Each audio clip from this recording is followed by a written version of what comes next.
Brought to you by Agilus Diagnostics. Health test की बात आती है तो मैं भरोसा करता हूँ India largest diagnostics company Agilus diagnostics. खुद को टेस्ट करते रहो। अगले हफ्ते की शुरुआत के साथ ही प्रधानमंत्री नरेंद्र मोदी रूस की धरती पर होंगे।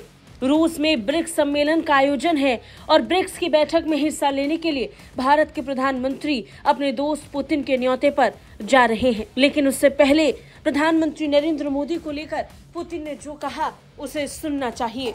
अपने दोस्त की तारीफ में पुतिन ने फिर एक बार तारीफों के पुल बांध दिए। प्रधानमंत्री नरेंद्र मोदी और व्लादिमीर पुतिन की दोस्ती किसी से छिपी नहीं है। अक्सर दोनों को एक साथ एक मंच साझा करते हुए देखा गया है। इसका अंदाजा इससे भी लगा सकते हैं कि 2 महीने भी नहीं हुए और प्रधानमंत्री नरेंद्र मोदी अब पुतिन के बुलावे पर ब्रिक्स बैठक में हिस्सा लेने के लिए पहुंच रहे हैं। अब ब्रिक्स शिखर सम्मेलन से पहले रूस के राष्ट्रपति व्लादिमीर पुतिन ने यूक्रेन संघर्ष को लेकर मोदी की तारीफ की। उन्होंने कहा कि जंग को रोकने के लिए प्रधानमंत्री नरेंद्र मोदी ने भरपूर प्रयास किए और उसके लिए मैं उन्हें धन्यवाद देता हूँ।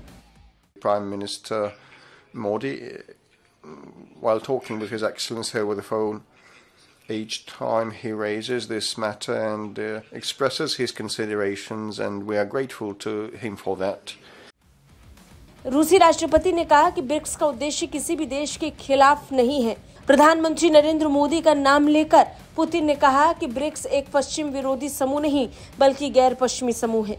इसके साथ ही उन्होंने कहा कि यूक्रेन संघर्ष का मुद्दा उठाने के लिए मैं प्रधानमंत्री मोदी का आभारी हूं। उन्होंने कहा कि रूस इसे शांतिपूर्ण तरीके से ही हल करना चाहता है।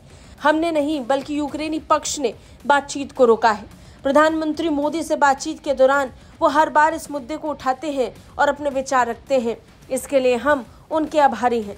बता दें, प्रधानमंत्री नरेंद्र मोदी रूस के राष्ट्रपति व्लादिमीर पुतिन के निमंत्रण पर 22 और 23 अक्टूबर को कजान में आयोजित होने वाली 16वीं ब्रिक्स समिट में हिस्सा लेंगे। शिखर सम्मेलन ब्रिक्स द्वारा शुरू की गई पहलों की प्रगति का आकलन करने और भविष्य में सहयोग के लिए संभावित सेक्टर्स की पहचान करने के लिए रखी गई है। वहीं बात अगर रूस और यूक्रेन की जंग को लेकर प्रधानमंत्री मोदी की भूमिका की करें तो बता दें, प्रधानमंत्री नरेंद्र मोदी ने इसी साल बहुत कम समय में रूस और यूक्रेन का दौरा किया। प्रधानमंत्री मोदी ने जंग को रोकने का आह्वान किया। पहले वो रूस पहुंचे, व्लादिमीर पुतिन से जंग को रोकने के लिए बात की और इसके बाद जब वो यूक्रेन पहुंचे तो वोलोदिमीर ज़ेलेंस्की से भी उन्होंने युद्ध को रोकने का आह्वान किया। भारत लंबे वक्त से कहता आया है कि युद्ध किसी भी झगड़े का समाधान नहीं हो सकता। बातचीत के जरिए से रूस और यूक्रेन को विवाद सुलझाना चाहिए। ब्यूरो रिपोर्ट, भारत तक।